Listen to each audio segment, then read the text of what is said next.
자, 106페이지요. 조금 바쁘게 갈 테니까 한번 보세요. 자, 106페이지를 보면 자, 부동산 개발의 방식이라고 되어 있어요. 방식. 자, 첫 번째 공영 개발이 있고 민간 개발이 있고 민간 투자 사업 방식 이렇게 있습니다. 공영 개발은 국가나 지방자치단체가 개발하는 거, 민간이 개발하는 거. 그 다음에 민간 투자 사업은 낯설죠. 그래서 어떻게 읽어야 된다 있어요. 민자 사업, 민자 사업. 민자 사업은 항상 공과 민이 함께하는 사업이라는 걸 놓치면 안 돼요. 민자 사업 이렇게 세 가지가 있습니다. 그런데 일산에 계시는 모분이 이렇게 세 가지로 적어 놓으니까 아우 눈에 안 들어와서 암기 못 하겠는데, 우리가 수업자료에 보면 이렇게 돼 있잖아요. 이게 수업자료에 이렇게 되니까 이해가 돼. 이게 뭐 말이 돼요 이게? 이렇게 하니까 구분이 하나도 안 됐는데 이렇게 옆으로 이렇게 해놓으니까 야 구분이 되더라 이렇게 말씀하시더라고. 그래서 이제는 가로로도 한번 세로로도 한번 이렇게 보여드려야겠어요. 참 정말 취향이 독특하시단 말이지 이게 다. 아무튼 세 가지 크게 공영개발, 민간개발, 민자사업인데 일단 머리를 딱 우리가 했던 거 이제 두 번째 하는 거니까 빠르게 한번 리마인드 시켜보자. 공영개발은 국가나 지방자치단체가 하는 개발인데 항상 무엇으로 방식을 구분합니까? 그러면 토지를 취득하는 방식으로 구분합니다. 토지를 취득하는 방식. 항상 국가나 지방자치단체가 개발을 할 때는 어떻게 토지를 취득할 것이냐, 이게 대단히 어려운 문제라고 그랬죠. 그래서 공영개발하면 밑에 이거 적어져 있다 안 적어져 있다? 그거 적어져 있어야 돼요. 토지를 취득하는 방식으로 나눠져 있다. 그러면 이제 이 해석이 다 되는 거죠. 첫 번째, 토지를 돈을 주고 전부 매수하겠습니다. 매수 방식이고, 환지 방식은 토지를 교환하는 방식이고, 그 다음에 혼합 방식은 매수와 환지를 혼합하는 거. 딱 이 정도면 되는 거예요. 자, 공영개발은 토지를 취득하는 방식으로 나눠지는데 토지를 돈 주고 다 매수합니다. 그러면 매수 방식. 근데 돈을 주고 매수하면 항상 돈이 많이 들죠. 그래서 돈을 줄이는 방법으로 환지라는 방식을 썼죠. 이건 공법에서 이제 많이 할 시기가 됐죠. 환지 방식. 그리고 매수와 환지를 혼합하는 혼합 방식이 있습니다. 요 정도면 되는 거예요, 이게. 자, 그런데 이렇게 나왔단 말이에요, 이게. 자, 수용의 방식. 자, 이게 보셔. 이게 이 개발 사업 중에 협의 매수와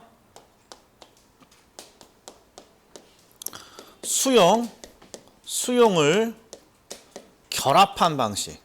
수용을 결합한 걸 우리는 혼용 방식, 혼합 방식이다. 이렇게 시험이 나왔어요. 협의 매수의 방식과 수용이라는 방식을 결합, 함께 사용하는 걸 우리는 혼합 방식이다. 맞았다, 틀린 것 같다. 맞았다, 틀린 것 같다. 이건 틀렸다고 해줘야 된단 말이야, 이게. 지금 매수하는 방식에는 그렇죠. 일단 항상 가장 기본이 협의를 통해서 매수하려고 해야죠. 즉 우리가 흔히 계약 등의 방법으로 먼저 매수를 하고 계약이라는 협의가 안 되면 이제 강제적인 취득인 수용으로 가는 거잖아요. 그러니까 협의 매수와 수용을 혼합합니다. 이건 혼합 방식이 아니란 말이에요. 혼합 방식은 항상 매수와 환지를 혼합하는 거죠. 많이 틀렸어요. 둘 다 매수 방식인 거죠. 둘 다. 이런 거 주의하셔야 돼.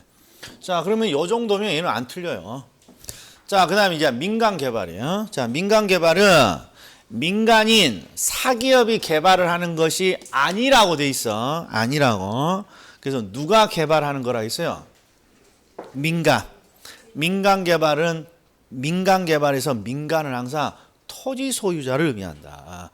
그래서 항상 개발에서 민간인이라 그러면 토지 소유자를 의미하는 것입니다. 이거 놓치면 안 되죠. 자, 그래서 민간 개발에서 민간 개발 방식 나오면 바로 밑에 뭘로 시작해요? 이렇게. 그죠? 토지 소유자로 시작한단 말이에요. 토지 소유자가 개발을 하는 거야. 토지 소유자가. 그럼 토지 소유자가 개발을 하는 게 뭐가 있습니까? 그러면 첫 번째, 토지 소유자가 혼자 다 해먹습니다. 이게 자체 개발. 토지 소유자 혼자 다 합니다. 자체 개발. 그리고 지주 공동사업은 지주가 토지 소유자니까 토지 소유자인 지주가 남과 공동으로 사업을 합니다. 그러면 지주 공동사업. 여기까지. 예. 다시 보셔. 지금 계속 꼬리를 물 거야. 공영개발은 토지를 취득하는 방식으로 나눠요. 돈을 주고 전부 매수한다. 매수 방식. 근데 비용이 많이 드니까 환지를 하는 방식을 만들었고 이 두 가지를 결합한 혼합 방식이라는 게 있고. 자, 민간 개발은 크게 어떻게? 토지 소유자의 개발이에요. 토지 소유자. 그래서 토지 소유자의 개발은 항상 첫 번째, 토지 소유자가 혼자 다 해먹습니다. 자체 개발. 그 다음에 토지 소유자가 남과 함께 합니다. 지주 공동사업. 이렇게 일단 나눠지는 거예요. 자, 그러면 오른쪽에 기출을 보시면 이렇게 되어 있어요. 1번. 자기 자금과 관리 능력이 충분하다면 자체 사업은 이익의 측면에서 유효한 방식입니다. 뭐 혼자 다 해먹으니까. 근데 자체 사업은 항상 이 뒷문장을 보면 뭐가 크다고 되어 있어요, 이게. 자체 사업은. 그렇죠. 의도대로 사업을 빠르게 추진할 수 있는 장점이 있지만 위험이 크다는 단점이 동시에 있단 말이에요. 그래서 뭐가 등장했다. 이 위험을 낮추기 위해서 그죠. 토지 소유자가 남과 함께하는 지주 공동사업이 이제 들어오는 거예요. 지주 공동사업이 들어옵니다. 자, 그 다음에 이제 지주 공동사업 보자고요. 지주 공동사업은 기본적으로 토지 소유자가 개발을 하는 거야. 토지 소유자. 그런데 토지 소유자가 건설업자를 고용하는 거야. 건설업자를 고용해서 자, 요거 보고 토지 소유자가 건설업자를 고용해서 뭐 하겠어요? 뭘 시켜? 뭘 시킨다고 해야 돼? 토지 소유자가 건설업자를 고용해서 뭘 시킵니까? 그러면 공사를 시킨다고 그렇게 대답해 주면 되잖아요. 공사. 공사를 시킬 거 아니요. 건설업자가. 이게. 그러면 공사를 시켰으니까 공사비를 줘야 될 거 아니에요. 공사비. 그래서 공사비와 관련된 게 나온 거예요. 공사비를 물건으로 대신 지급합니다. 대물 변제요. 그다음에 공사비를 분양금으로 지급합니다. 분양금 지급이요.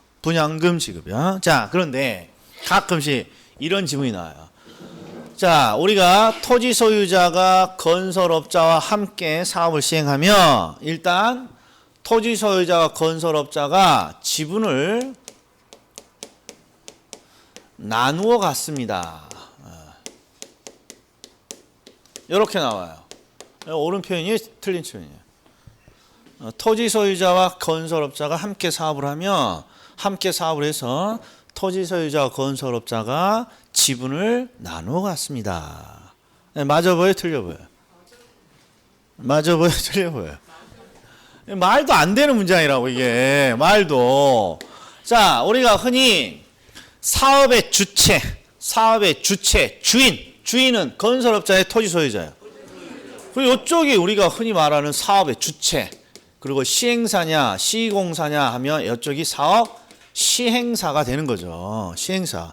주인이에요, 지훈이. 이게 지분은 얘가 가져가는 거고, 건설업자는 뭐만 가져가? 공사했으니까 공사비만 가져간단 말이야. 이 공사비에는 당연히 건설업자가 가져갈 이윤도 포함되어 있는 거예요. 그러니까 건설업자는 공사비만 가져가는 거예요. 지분을 나눠 가져가는 게 아니라 항상 사업의 주체는 토지 소유자가 원칙이고 건설업자는 우리가 흔히 도급 받는다 그러잖아요. 건설의 도급을 받아서 그 도급과 관련된 공사비만을 지급받는 거예요. 이런 표현이 잘 나와요. 이게 강사하고 여기 실제 시험을 보신 분들의 이제 갭 차이가 이런 데 있어요. 토지 소유자가 건설업자를 고용한다고 그렇게 말을 했는데 지분을 나눠 가져? 지분을 나눠 가지면 동업한다는 거죠. 항상 건설업자를 고용해서 공사비만 지급받는 거예요. 자, 그 다음에 토지 소유자가 개발업자를 이번에는 고용할 때가 있어요. 개발업자가. 그리고 개발업자에게 개발을 부탁합니다. 이게 위탁 방식이죠. 그러면 항상 질문이 들어오죠. 야, 건설업자와 개발업자가 어떤 차이가 있냐? 그러면 엄청난 차이가 있어요. 우리가 개발의 단계를 보면 예, 부, 타, 금, 검, 만데 건설업자는 요걸 담당한단 말이야. 금융, 건설, 마케팅에서 건설을. 근데 개발업자는 뭘 담당해요? 여기서부터 끝까지를 다 담당한단 말이야. 개발업자는. 그런데 이제 요새는 이 건설뿐만 아니라 개발에 어떤 걸 개발할지 아이디어, 그리고 특히 맨 마지막에 마케팅, 이런 것들이 쉽지 않단 말이에요. 그래서 개발의 전 과정을 개발업자에게 부탁합니다. 이걸 우리가 위탁형이라고 하는 거죠. 위탁. 위탁은 그냥 부탁한다 이렇게 생각하면 되는 거죠. 그리고 부탁을 받으면 수탁이 되는 거고, 위탁형, 사업 수탁형 이렇게 나온다는 거죠. 자, 그럼 여기서는 뭐가 포인트냐? 건설업자는 공사만 담당하지만 개발업자는 개발의 전 단계를 다 담당한단 말이에요. 그래서 뭔가를 많이 요구해. 그래서 항상 무슨 문제가 나온다고 해줘야 돼. 무슨 문제? 옆에 살짝. 그렇죠. 항상 수수료의 문제가 발생합니다. 이 문구가 안 나올 데가 없다고. 그래서 위탁 방식 나오면 항상 위탁 땡땡땡 이렇게 암기한단 말이에요. 위탁 수수료. 위탁 수수료의 문제. 이 수수료의 문제가 나오는 이유는 역할이 크다 이런 말이에요. 이게. 위탁 수수료. 자, 그 다음에 최근에는 어떤 걸 활용합니까? 그러면 신탁회사에 신탁 상품을 활용해서 개발할 때가 있어요. 신탁. 그런데 이제 포인트가 위탁과 신탁은 무슨 차이가 있냐? 그러면 위탁은 그냥 부탁하는 거고, 신탁은 앞에 이게 믿을 신탁이에요. 믿을 신. 그러니까 믿고 부탁한다는 뜻이란 말이에요. 믿고 부탁. 그러면 믿고 부탁합니다. 그럼 항상 뭐가 포인트예요? 믿음. 뭔가 믿고 부탁하니까 이 믿음의 증표라는 걸 줘야 된단 말이에요. 그래서 이 신탁이라는 표현이 나오면 항상 형식적으로 형식적으로 소유권의 이전이라는 형태가 나타납니다. 형식적으로 소유권의 이전이라는 형태가 나타납니다. 그리고 우리 토지 소유자가 신탁회사의 상품을 활용하는 이유가 있어요. 근본적인 이유가. 항상 토지 소유자가 개발을 할 때 토지만 있다고 해서 개발이 되는 게 아니에요. 그렇잖아요. 토지의 개발에 자금이 필요하단 말이에요. 근데 대부분 토지 소유자들이 토지만 있지 자금이 많지 않기 때문에 자금이 부족해서 신탁회사의 신탁 상품을 활용하는 거예요. 그래서 밑에는 어떤 게 또 나와 있어요? 두 번째. 신탁회사가 뭘 조달한다? 자금을 조달합니다. 이렇게 돼 있어요. 이게 시험에 자주 나오는 문제예요.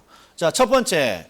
건설업자를 고용합니다. 그러면 건설업자에게 뭘 시키는 거예요? 공사를 시키는 거예요. 공사비를 물건으로 대신 지급합니다. 대물 변제요. 공사비를 분양금으로 지급합니다. 분양금 지급형. 자, 그런데 건설만 시키는 게 아니라 개발의 전 단계 아예 부탁, 금검말을 전부 다 부탁합니다. 그러면 사업 위탁형. 그런데 위탁이라는 방식이 나오면 항상 위탁 땡땡땡. 위탁 수수료. 여기 반드시 나온다. 위탁 수수료. 그리고 지금은 토지개발 신탁이라는 신탁 상품을 활용해서 개발을 하기도 하는데, 왜 신탁회사의 신탁 상품을 활용합니까? 그러면 기본적으로 돈이 부족하단 말이에요. 그래서 신탁회사의 신탁이라는 방식을 쓰면 일단 부족 자금은 항상 누가 조달하고? 신탁회사가 조달하는 거예요. 신탁회사가 조달하고 믿고 부탁하는 거니까 형식적으로 뭐가 넘어간다? 소유권이 넘어간다. 이게 이제 신탁의 특징이니까. 그럼 이제 한번 기출 하나씩 봐봐요. 자, 토지 소유자가 건설업자를 고용해서 이제 공사를 시키는 형태죠. 자, 그러면 이렇게 돼 있어요. 토지 소유자가 건설업자에게 시공을 맡깁니다. 그럼 그냥 공사비로 시작해야 돼. 공사비로. 근데 여기는 건설에 소요된 비용, 이걸 공사비라고 하는 거죠. 건설에 소요된 비용을 완성된 물건으로 대신 변제합니다. 그러니까 대물 변제형이고, 여기는 공사비를 분양 수익금으로 지급합니다. 그러니까 분양금 지급형. 이렇게 그냥 쉽게 넘어가 달라는 거예요. 분석 좀 하지 마. 분석 좀. 학교로는 분석하는 거 아니라고. 그냥 전체적으로 맥락상 건설업자에게 시공 맡겼으니까 공사비 줘야지. 근데 물건으로 변제하는구만. 대물 변제형이겠지. 이렇게만 하고 가야지. 분석을 하면 안 된단 말이게.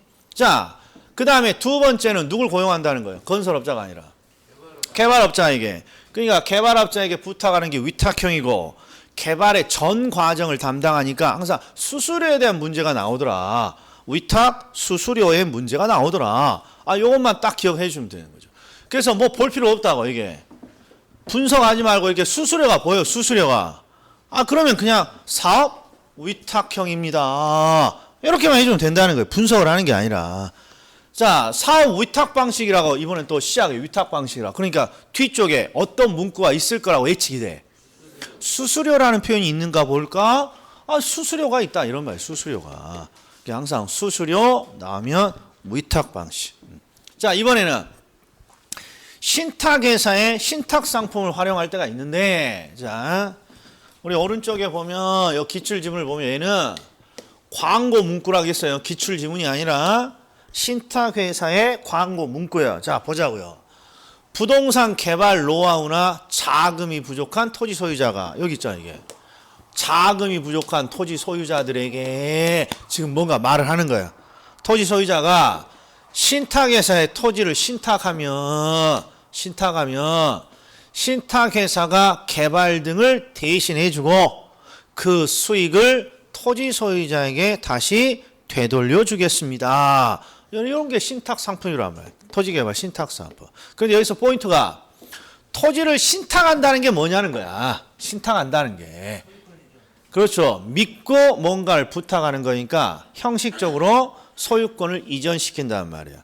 어느 기간 동안, 영원히 가져가는 게 아니라 개발 기간 동안만. 편하게 개발을 하기 위해서. 그래서 나중에는 다시 되돌려준단 말이에요. 수익만 되돌려주는 게 아니라 토지도 다시 되돌려준다고. 따라서 우리가 다시 되돌려주니까 형식적으로 개발 기간 동안만 소유권을 넘겨주는 거야. 이게 형식적인 소유권 이전이죠. 자, 그래서 6번을 딱 봤더니 사업 신탁 방식은 위탁 방식과 유사합니다 라고 일단 돼 있어요. 자, 근데 이게 중요한 게 아니죠. 우리 신탁과 위탁은 어떤 점에서 유사해요? 맡기는 거야. 부탁하는 거니까 유사한 방식이지만 형식적인 소유권이 이전된다 그러면 신탁이다 이런 거죠. 신탁. 그리고 7번 신탁 방식에서 건설 단계 부족 자금은 신탁업자가 조달합니다. 신탁업자라고 나오기도 하고 신탁회사라고 나오기도 하고 신탁회사 또 이렇게도 나와요. 수탁자가 조달합니다. 자, 이 셋 중에 틀린 표현이 있는가 찾아봐요. 이게 점점 디테일이지죠? 두 번째 되니까. 다 똑같다고 하는데 왜 시험장에서는 다 틀려갖고 오냐 이런 말이 내 말은.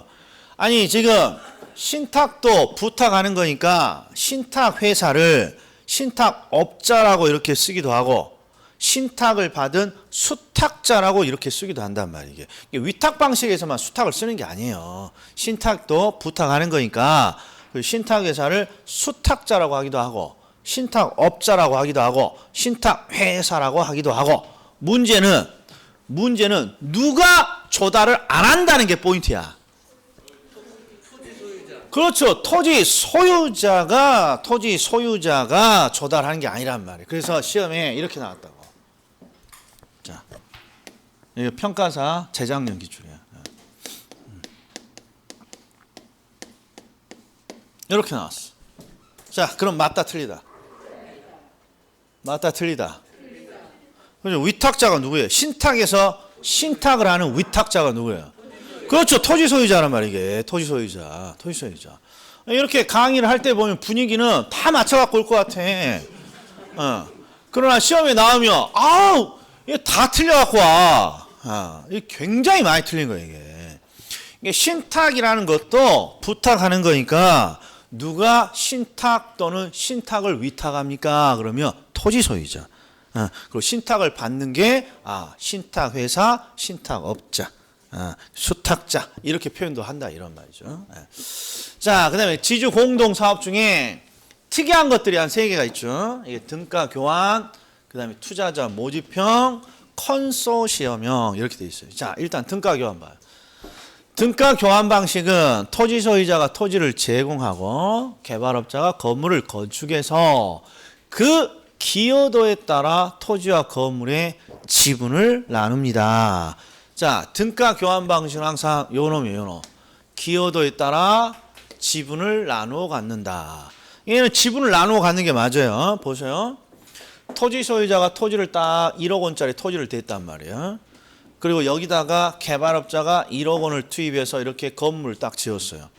그럼 지금 기여도로 치면 기여도라는 게 대부분 돈 된 비율이에요.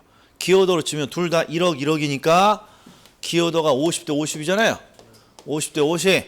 그러면 완성된 물건을 반반 나누어 갔습니다. 여기가 지분을 나누는 방식이다. 그러면 맞는 거예요. 얘가. 등가 교환 방식. 자, 뭐에 따라 지분을 나눈다. 기여도. 근데 기여도라는 게 대부분 자신이 된 비용, 돈을 의미한단 말이에요. 그래서 등가. 자신이 된 돈만큼, 가격만큼 교환해 갑니다. 등가로 교환해 갑니다. 이런 표현을 쓰고 있는 거예요. 자, 컨소시엄은 연합체 정도로 번역을 하면 돼요.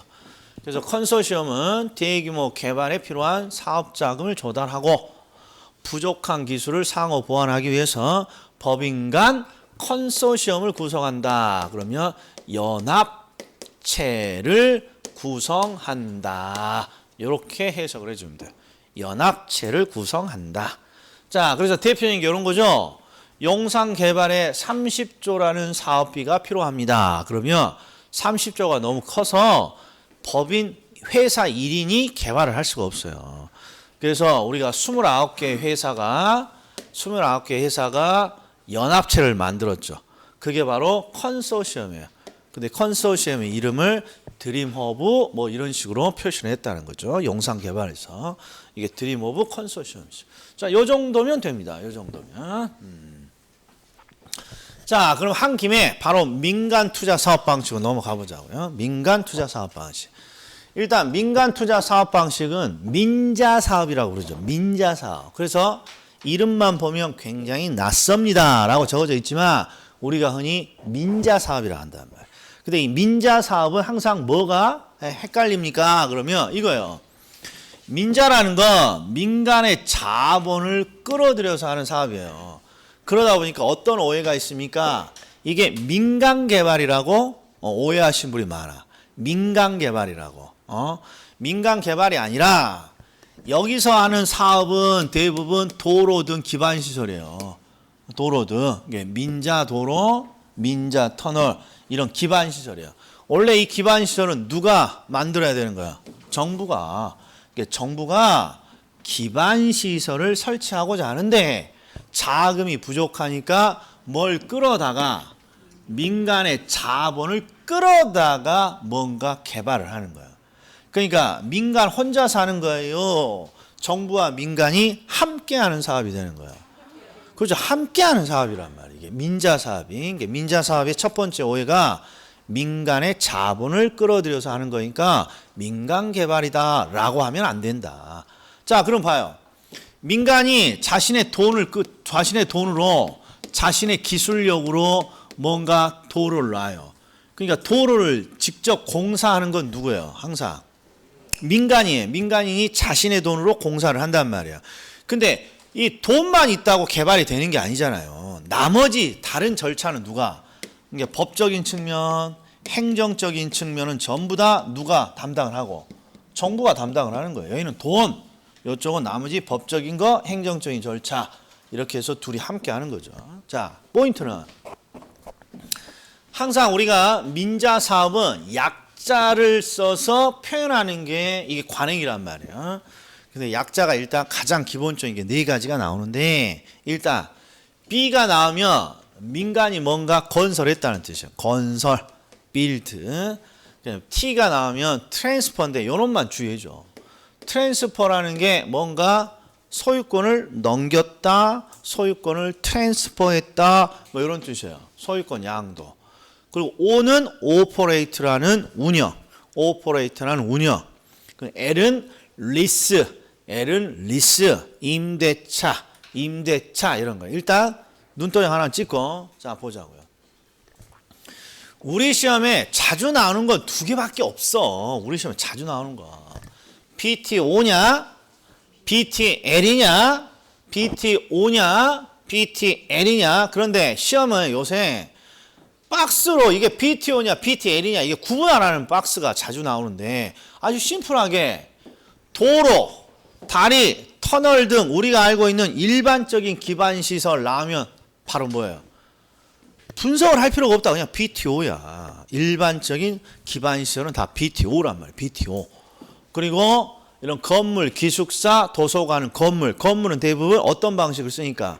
임대차라는 방식을 쓰니까 건물, 기숙사, 도서관 나오면 PTL이고. 자, 그러면 사례를 설명해 줘야 돼요. 오늘은 수업자를 보면 어떤 문구가 있습니까? 그러면 이런 문구가 있어. 가상의 제자를 놓고. 가상의 제자야. 그러니까 책상 앞에다가 뭐 도화지 같은 데다 그냥 이런 졸라맨 하나 그려놔. 제자 이렇게 적어놓고 가상의 제자를 놓고 이게 무슨 방식인지 한번 설명해 주세요. 이런 게 있다고. 그러니까 부동산학은 민법 갖고 다르다고. 그러니까 최소한 PTO 방식 나오면 누구한테 설명 정도만 해주면 된다고. 이게 이런 방식이야 라고. 그러면 대부분 정답을 찾는다 이런 말이야. 오늘은 특이하게 그런 게 있어요. 형님 설명 잘 해주셔. 그냥 설명만 듣지 마시고. 자, 그럼 도로를 봐요. 도로. 일단 도로라는 걸 건설할 때 국가가 돈이 부족하니까 민간의 자본을 끌어다가 건설합니다. 민간이. 그러니까 민간이 먼저 뭐 해요? 빌드 한다고. 민간이. 자신의 자본으로 건설한다 이런 말이에요. 그러면 자신의 자본으로 건설했으면 이 도로는 원래 누가 가져가야 돼요? 민간이 소유주가 되는데, 이 도로는 공공재라 민간이 갖고 있어봤자 아무런 쓸데가 없어요. 예를 들어서 경부고속도로 내가 갖고 있다고 해서 내가 때가 되면 경부고속도로를 내 거니까 팔 수 있느냐? 팔 수 없단 말이에요. 공공재니까. 소유권이 제약받으니까 그냥 대부분 소유권을 넘겨요. 이전시켜요. 이걸 우리는 뭐라고 그런다? 트랜스퍼 T라고 한단 말이에요. 이게 국도면 누구한테 넘기고, 국가한테 넘기고, 이게 지방도면 지방자치단체에게 소유권을 넘긴단 말이에요. 그럼 문제가 뭡니까? 이 도로 건설에 들어간 자금을 어떻게 회수할 것이냐 문제인데, 자금의 회수를 위해서 소유권을 넘기면 대신 뭘 줍니까? 운영권을 줘요. 이게 오퍼레이트예요. 운영권. 이게 도로니까 톨게이트 사업 운영권 같은 걸 받겠죠. 이런 걸 한 30년, 40년 톨게이트 사업 운영권을 받는 거예요. 그래서 이 운영을 통해서 뭔가 자금을 회수합니다. 이렇게 되어 있는 거예요. 그래서 가장 대표적인 게 도로예요.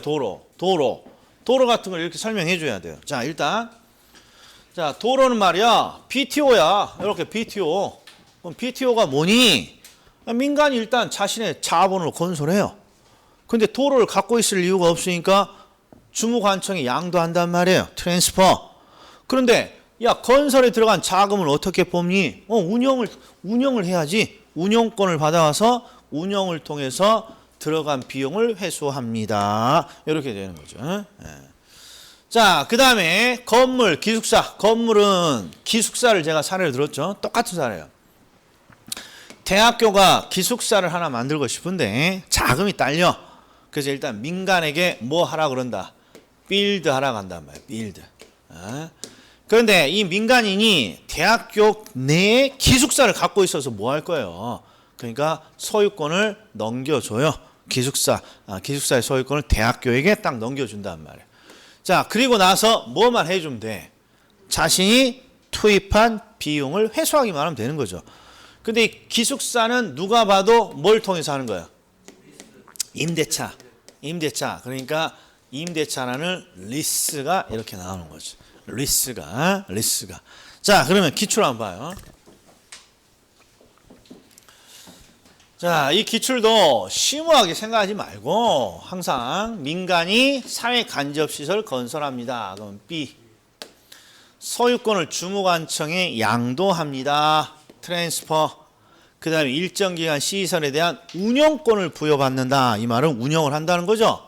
오퍼레이트, BTO. 근데 이거보다 더 중요한 게 도로, 터널 등 일반 기반시설 나오면, 도로, 터널 등 일반 기반시설 나오면 BTO 이렇게 들어가야 돼요. BTO. 그 다음에 2번. 자, 민간이 건설합니다. B. 네, 소유권을 주무관청에 양도합니다. 트랜스퍼. 그 다음에 정부 등의 그 시설을 임차합니다. 그러면 리스 이렇게 돼야죠. 그럼 BTL 방식. 네. 자, 포인트는 항상 임차라는 표현이 있으면 반드시 뭐부터 찾아본다. 임차라는 표현이 있으면 L자가 있는지를 반드시 찾아봐야 돼. L자가 있는지를 반드시 찾아봐야 돼요. 임대차가 있으면. 자, 이렇게 하면 지금 개발의 방식이 이제 요약 정리가 돼야 돼요. 자, 저처럼 할 수 있는지 오늘 수업장에 뭐라고 적어놨다고? 가상의 제자를 놓고 한번 설명을 한번 해줘야 된다고. 이렇게 요 정도 딱 놓고 내가 설명 정도 해주면 된단 말이에요. 자, 첫 번째 보세요. 공영개발은 국가나 지방자치단체가 하는 개발. 국가나 지방자치단체는 어떻게 토지 방식을 나눈다? 뭐라고요? 무엇으로 방식을 나눈다? 토지를 취득하는 방식. 그래서 토지를 전부 매수합니다. 매수. 돈이 많이 드니까 이 방식은, 다른 방식이 환지. 그리고 둘을 혼합합니다. 혼합 방식. 이렇게 되는 거죠. 그 다음에 민간 개발에서 항상 이 민간은 토지 소유자를 의미한다. 그래서 토지 소유자 혼자 다 해먹어요. 자체 개발. 근데 자체 개발은 항상 위험이 커. 혼자 다 해먹으니까. 그래서 위험을 낮추기 위해서 토지 소유자가 누군가와 함께 사업을 한다. 이런 말이에요. 그런데 첫 번째는 공사비가 나왔어. 공사비. 그러면 기본적으로 누구랑 함께 한다는 거예요. 건설업자랑 뭔가 함께 하는 거예요. 그래서 공사비를 물건으로 대신 변제합니다. 대물 변제요. 공사비를 분양금으로 지급합니다. 분양금 지급표. 이렇게. 그 다음에 개발업자를 고용해서 사업의 전부를 부탁합니다. 그러면 위탁 방식. 사업 전부를 부탁하는 거니까 항상 위탁 땡땡땡. 위탁 수수료의 문제가 나오는 거예요. 위탁 수수료. 최근에는 신탁회사의 신탁 상품을 활용해서 개발을 하기도 하더라. 이게 토지개발, 신탁. 토지개발, 신탁. 자, 신탁은 믿고 부탁하니까 믿음의 증표를 줘야 돼. 믿음이. 요새 저기 우리 강사 선배님들 봤더니, 우리 강사 선배님들이 더 빠르시더라고요. 최근 10년 안에, 15년 안에 뭐가 담보대출 받아서 집 구입하신 분 봤더니 전부 다 공동명의야. 형수님이 좋은 말 할 때 공동명의로 해달래. 공동명의로. 뭘 달라는 거야? 믿음의 증표를 달라는 거야. 믿음 증표를.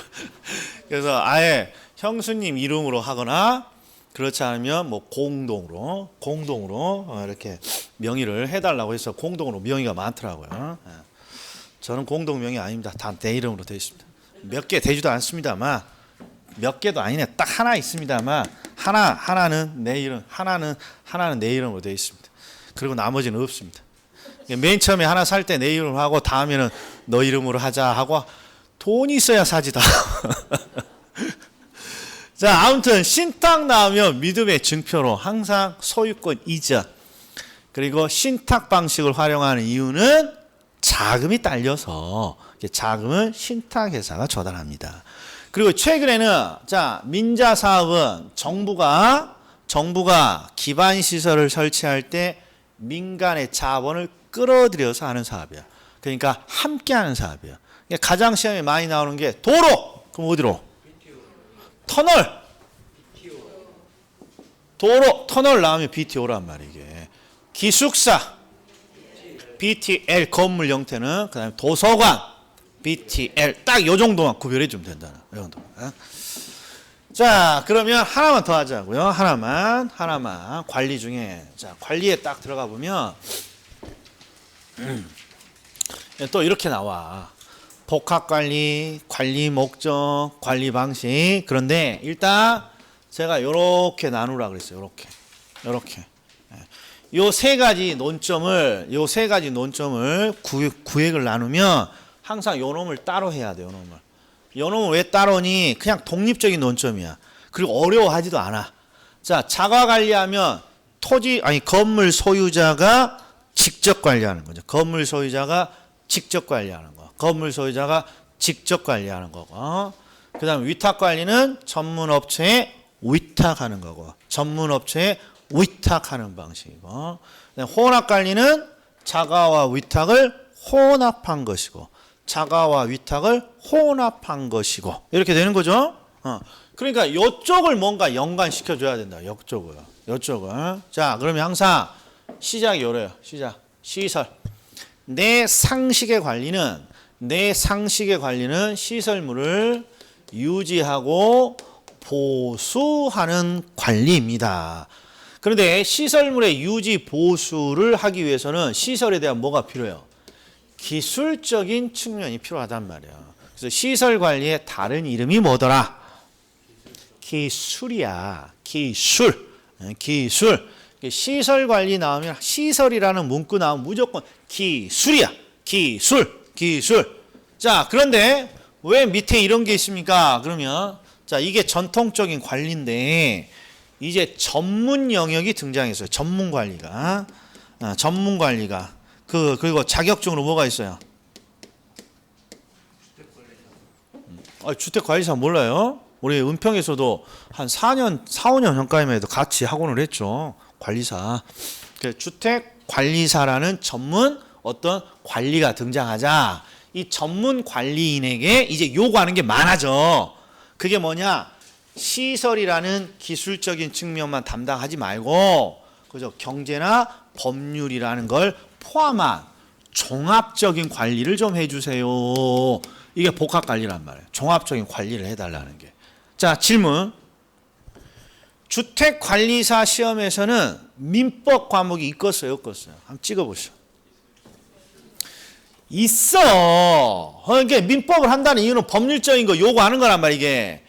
그리고 자, 우리 주택관리사에서는 민법보다 더 심각한 두 가지 과목이 있어요. 민법이 중개사보다는 조금 평이하게 나와요. 왜? 다른 게 어려우니까. 대표적인 게 뭡니까? 시설개론이라는 게 있어. 무조건 어렵게 나오면 다 꽈락이야. 왜? 전문 시설 시공사가 아닌 이상 뭐 희한한 걸 내면 못 맞춰. 시설개론. 이 뭐 때문에 하는 거야? 시설개론. 기술적 측면의 관리란 말이야 이게. 기술적 측면에. 그리고 관리사에서 제일 싫어하는 게 뭡니까? 회계가 있어. 회계. 뭐 때문에 회계가 필요하겠어요? 사람들이 경제적인 걸 원하는 거야. 그러니까 우리가 관목을 딱 보면 자, 우리 관리사의 시설개론 딱 보면 시설 기술적 측면을 배우는 거예요. 기술적 측면. 회계 경제적인 측면. 민법 법률적인 측면. 그러니까 지금은 전문 관리가 종합적인 관리를 요구한단 말이에요. 우리도 중개가 종합적인 중개를 요구해요. 그냥 중개만 딸랑하고 그냥 수수료만 받는 걸 원해요. 사회가.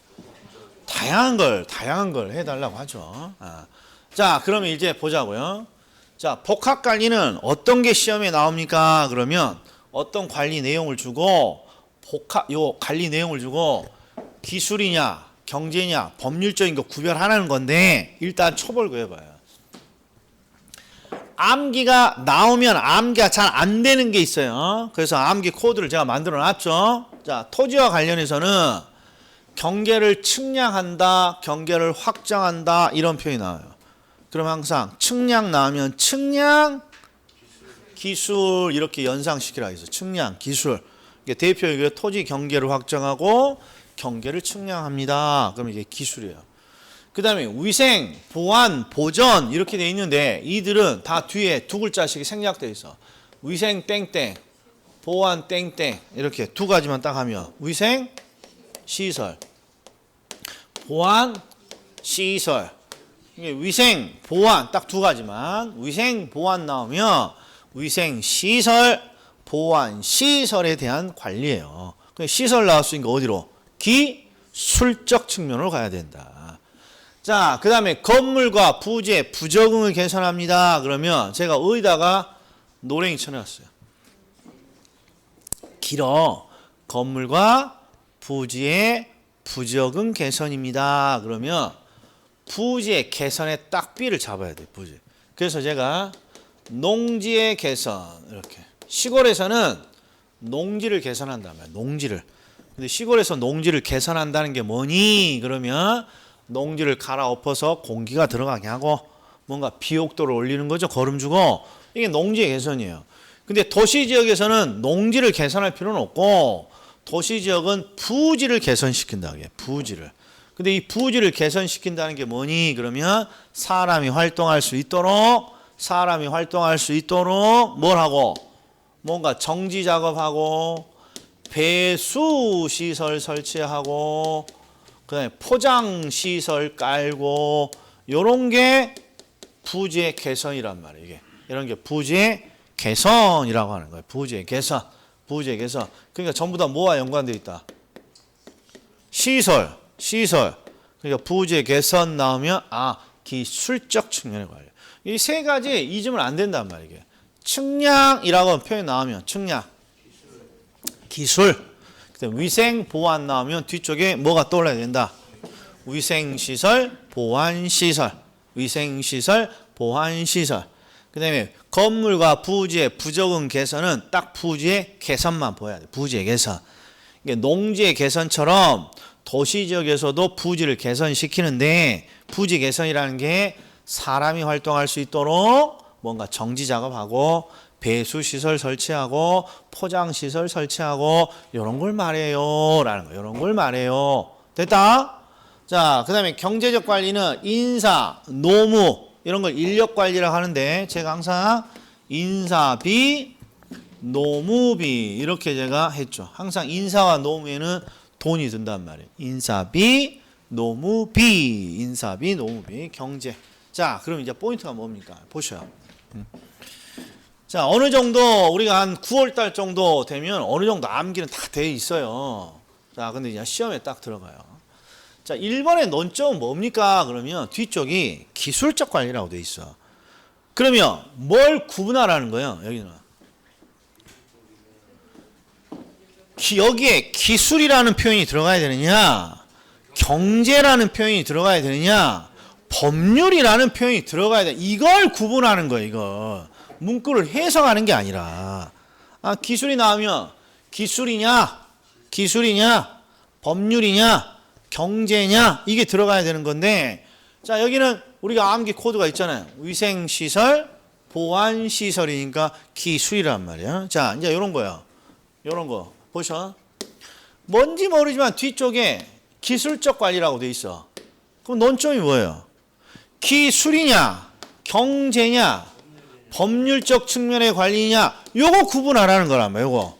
그러면 지금 우리가 암기 안 한 거야, 이게. 그럼 이제 해보자, 이런 말이야. 부동산에 대한 물리적, 기능적 하자에 대한 사전 처리해봐? 이건 아닌 것 같아, 법은. 법은 아니야. 뭐 법에 비읍자도 없으니까.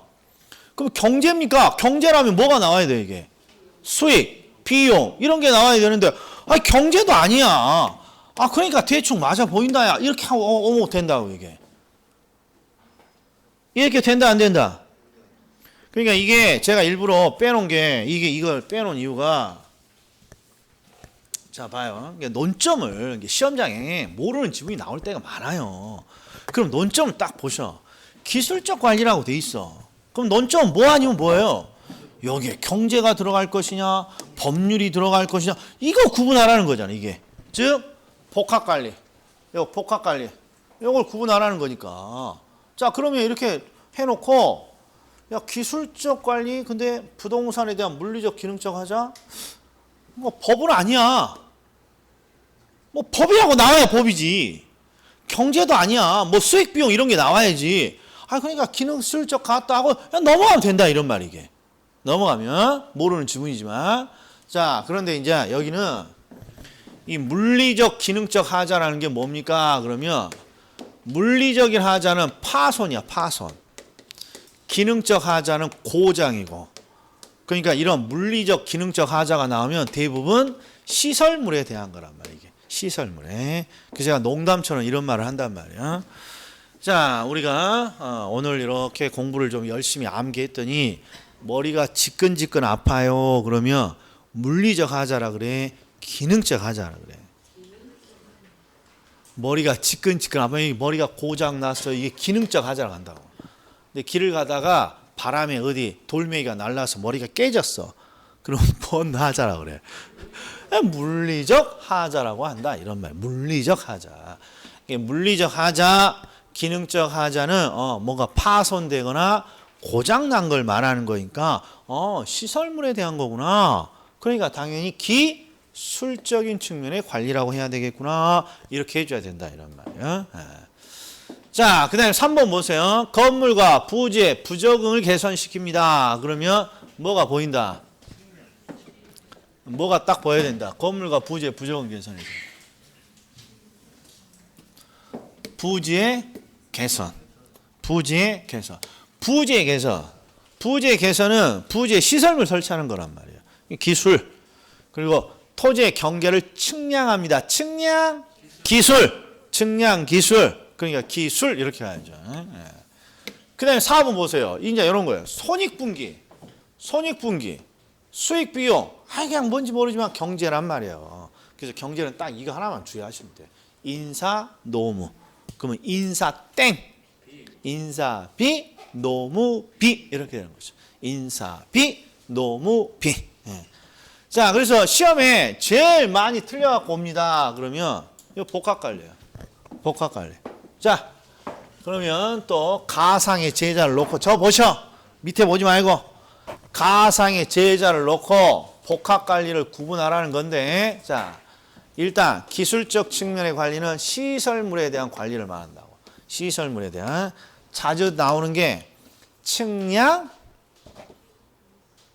그러면 해줘야지. 박자가 뭐야? 측량하면 기술 이렇게. 측량, 기술 이렇게. 그 다음에 위생, 보안관리하면 위생, 시설, 기술. 위성, 시설, 보안, 시설, 기술. 그 다음에 뭐의 개선. 뭐의 개선. 부지의 개선. 부지의 개선. 이런 문구가 나오면 요리 가야 된다는 거야. 그 다음에 인사관리, 노무관리, 경제. 그리고 나머지는 웬만하면 틀리지 않습니다. 자, 10분 쉬었다가 나머지 거 해보자고요.